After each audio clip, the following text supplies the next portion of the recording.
Hello everyone, this is Mundan Ragavan. Today we are going to see how to create the EC2 instance using the CLI. CLI stands for Command Line Interface. In previous video we have seen how to create the EC2 instance using the AWS console. So without delay we will jump into the code and we will see how to create the EC2 instance. So before starting, we will understand what are the things we have notified in previous videos. For example, if you are creating EC2 instance, you should be noting down what is the image ID. In example, what is the Amazon machine image for that particular mission or particular configuration. And after that, you will be telling how many instances you are going to create it. And you are going to tell what is the instance type. In our case, we are using the T2.micro. It has some specific memory and the hard disk, right? And after that, we have created the key name. So key name in the instance PEM file we have created for especially for the EC2 instance, and we will be using that one. And then after we are using the security groups and subnet ID, those many things you can use it. But however, how to find this kind of information? So AWS has the proper documentation for this command line interface user guide. So you can find every information about the command line interfaces for different areas. But however, we are interested in EC2 instances. So you can see the EC2 instances here. So what we can do and how we can execute the command line interfaces. Here you can see the command line interfaces and you can have the detailed information about this.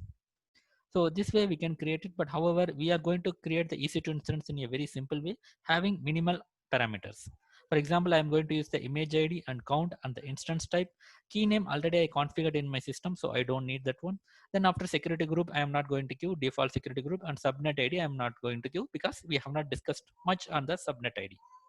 Now we can see. So before starting, we need to configure our region for because whenever you are creating EC2 instances or whenever you are creating some resources, it should be under some region. Under the region, it should be available under the some available zone, right? So for that, we should be selecting the region. So for that, we are going to select US-East-2. But generally, if you are looking into the console, right, you will be having the, let's say the region will be like US-East-2B, but we should ignore that at last character B. Why? Because it is some naming convention. If you want to know about more those details, you can go here. Here you can see. So this is the URL. I will be sharing this URL as well because the availability zone is represented by the region code followed by a letter identifier. It will be like this, but you should be using only without A. Why? Because you can see here clearly. So US East 1, the region will be the name. Why? Because this A and B, the last suffix will be like some unique identifier to across the different accounts. So the more details will be available in this link, but however, in simplicity, you will not use the last character of the region. That means that you will be using only US-East-2. And this is the command we are going to use it. For example, AWS EC2 run instances. For example, AWS we know and EC2, and we are going to run the instances. It is very simple. Then after we will be giving all the parameters. That parameters will be starting with double hyphen. You can see here hyphen image ID and the image ID of the Amazon machine image and the count and the instance type. So these are the only things I'm going to give it, and we are going to do in the terminal. So here you can see first we will execute the AWS configure, or we will check it.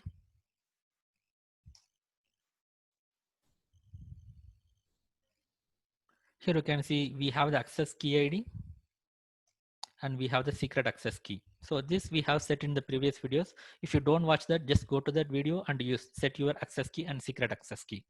In order to access your AWS commands inside the CLI, you should be setting this access and secret access key. It is the same for your SDK, software development kit. For the Python or any language, you should be using this access and secret keys. And next option will be your default region. Already I have set US-East-2. I have not set the US-East-2B. I removed the last character. If you want to reset some other region, you can set it here, but make sure that you are not adding the last character. Then output default format will be JSON. So that's fine because you are going to see the output after executing your commands. Now fine, just go there. So if everything is fine, then you will be using AWS EC2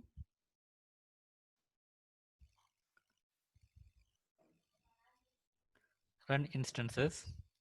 I think hyphen will be there. Yes, hyphen is there. Then after you will be giving entire parameter list. But in our case, we have set already. Even you can use the command line interface documentation. For simplicity, I'm just copy pasting here.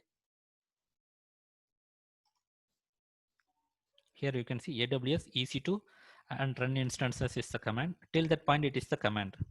And after that, whatever we are giving with a double hyphen prefix, that will be your parameters. For example, image ID and the count and the instance types. So these are the only things we are going to give, but it's not the only case. You may be giving your security group, subnet ID, key name pair, everything you can give it. In case of some other resources, you may be having the permission key values and all. So those will be passed later. Just enter here. Okay, fine. So the time is actually 23:25 minutes. Fine, right? So it is a general time. And you can see the entire information. The output format is in JSON. That's why we have given the output format as JSON. A lot of informations are available. So in general, it is having all the information what you have seen in the front end. So launch time, so it is the same timing. So okay, fine. It is some other time zone and VPC ID, virtual private cloud, and the instance ID. So this is the instance ID for your specific EC2 instance, and the image ID what we have used, and after that group name and the group ID. Since we have not given any group or group ID, it is taking the default, and other instance type T2.micro, this we have given, and remaining information which are useful for the later stages. Okay, owner ID, IPv6 addresses, and lot of things are available here. In later session, we will see what are the other things required, what are the things we will be using that, and owner ID. So what is the owner ID? Because I have created this, let's say this key, access key and secret access key for the IAM user. So for that IAM user, there will be the ownership number. So that will be here, owner ID will be this one. Okay, fine. So how can we make sure this is created or not? We'll go to the console. Here I will just click on the EC2 instances.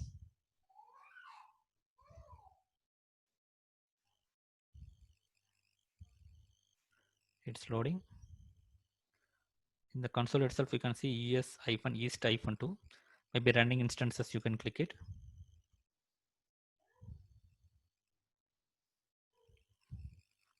So here you can see, first thing you can see like when it was launched. So it is July 6, 11:25. So we have launched at 11:25. Now the current time is 11:27, the same date. And security groups default we have not given here. The owner ID, what you have seen at the bottom here, it ends with 7025, the same owner. And fine, remaining things will match exactly. You can check it after you creating this one. Instance ID ends with 202 F3, right? So instance ID.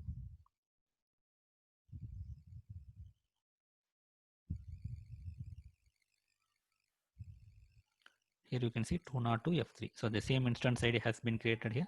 That means that we can make sure that whatever the instances we created through CLI, that is reflecting here, and it is running fine. It is in the running status. And remaining details you can check it later. But however, after creating this one, if it is only for demo purpose, make sure that you are terminating. So click these particular instances. If you are not going to use it for any other purposes other than demo, then click on the instance state and go to the terminate. And click on yes, terminate. So it will make sure that your instance is closed and it's not attracting any other unwanted billings towards your account.